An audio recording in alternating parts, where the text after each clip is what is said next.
El monje Martín Lutero solo quería discutir los problemas que veía en la Iglesia Católica, pero lo que pasó en Wittenberg el 31 de octubre de 1517 cambiaría para siempre Alemania, Europa y el resto del mundo cristiano. Para entender el terremoto que desencadenaron sus 95 tesis, es necesario volver a la época en la que vivió. A finales de la Edad Media y principios de la Edad Moderna, la fe cristiana estaba dominada por la Iglesia Católica Romana. Los dogmas y las normas de la Iglesia dirigían las vidas de las personas, que veían a Dios como una figura crítica que nunca dejaba que un error quedara impune. Sucesos sin explicación, como tragedias personales, malas cosechas o incluso guerras, eran vistas con frecuencias como consecuencias de la brujería o de actos de personas que habían hecho un pacto con el diablo. Cuando se sospechaba que alguien había entrado en algún acuerdo de este tipo, por lo general era quemado en la hoguera. Martín Lutero nació en el seno de una familia minera en 1483. En 1501 comenzó sus estudios en la Universidad de Erfurt. 4 años más tarde completó su maestría y empezó a estudiar Derecho. Entonces algo cambió la vida de Martín Lutero. En julio de 1505 quedó atrapado en una tormenta y fue alcanzado por un rayo. Ante la perspectiva de la muerte, temió tener que enfrentarse a Dios sin estar preparado, por lo que invocó a Santa Ana, patrona de los mineros, y decidió convertirse en monje. Menos de 2 semanas después, Lutero llamó a la puerta de un claustro angustiano de Erfurt y pidió ser aceptado en la orden. Impulsado por la búsqueda de un Dios misericordioso y por el miedo de perderse la vida eterna después de la muerte, Lutero vio la oportunidad de experimentar una vida plena dentro de los muros del monasterio. Desde el principio, el joven monje se mostró como un discípulo visiblemente obediente. Ayunaba y rezaba durante 6 horas al día.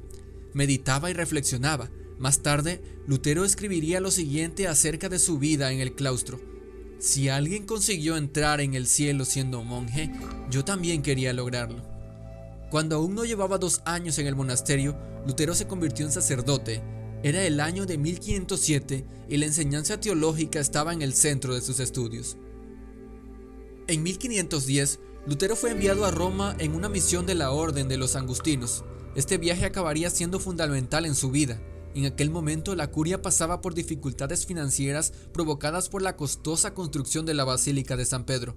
Para conseguir dinero, los líderes eclesiásticos introdujeron la venta de indulgencias. El perdón de los pecados se podría lograr de 2 formas, o bien obrando de forma correcta o bien pagando a la iglesia.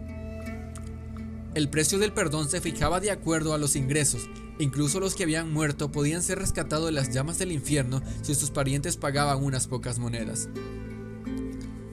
En 1512, Lutero obtuvo su doctorado en teología y se convirtió en un profesor de la Universidad de Wittenberg. En aquella época ya era muy respetado por sus colegas y superiores. A pesar de ello, se seguía preguntando qué hacer para lograr la aceptación de Dios. Ningún ritual o norma de la iglesia fue capaz de contestar a esa cuestión.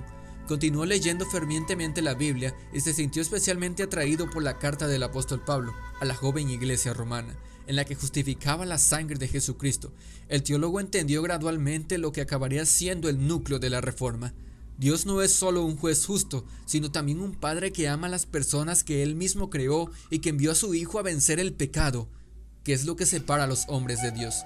Leyendo la Biblia, Lutero descubrió que cualquiera que crea en Dios y su Hijo Jesucristo recibe el don gratuito de la justificación ante el Todopoderoso. El monje por fin había encontrado la respuesta a su pregunta: la salvación se alcanza por gracia divina y solo a través de la fe. En octubre de 1517, Lutero planeó un debate sobre la práctica de vender indulgencias. Como nadie participó en la discusión, decidió enviar su tesis directamente al cardenal Alberto de Brandeburgo, el lector y arzobispo de Mangasia.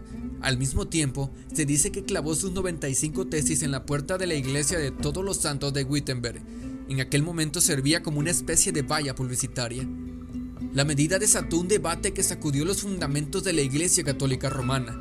Con la ayuda de la relativamente recién inventada imprenta, Martín Lutero pudo difundir su mensaje rápidamente. El 31 de octubre del 2017 se cumplieron 500 años del aniversario de la publicación del cuestionamiento al poder y la eficacia de las indulgencias de Lutero.